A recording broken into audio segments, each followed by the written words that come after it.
in a brand that everyone knows, and you've come in to kind of build out a new performance marketing team, how have you really moved performance marketing kind of up the marketing funnel? Yeah, I think that's the number one trope though, right?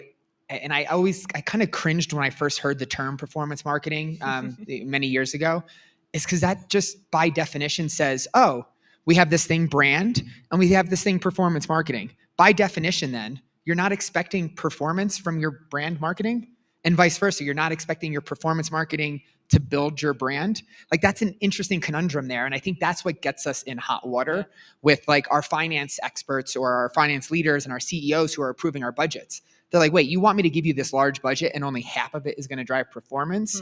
And I think that's where we kind of fall flat a little bit, because it's not necessarily like only one half drives performance. It's the fact that they have to work together and they both drive performance for your brand in the short and long term. And I actually think that those names are like a little bit just kind of outdated a little bit, right? Like, and marketers try to call it many things: brand versus performance, upper versus lower funnel. Some people say awareness versus sales activations. But I think, like, from my perspective and in the brands that I've seen really well at succeeding about it, it's not the choice between those two things. It's more so the balance between how do you go to market with an equity message versus how do you go to market with a product message, right? So it's like the Nike just do it, but also promoting Air Jordans. Yeah.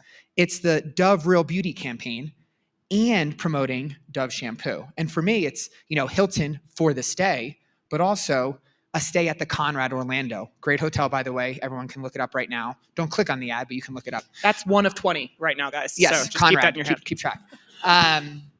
So yeah, I think it's that balance. It's, how do we go to market as an equity message, making those big equity statements that what we want our brands to stand for, while telling the lens of your equity message through your product. Your products are your reason to believe, right? And I think that's where you think about performance marketing, is when you do it through the lens of your equity message, that's how you can really help to drive performance across the full funnel.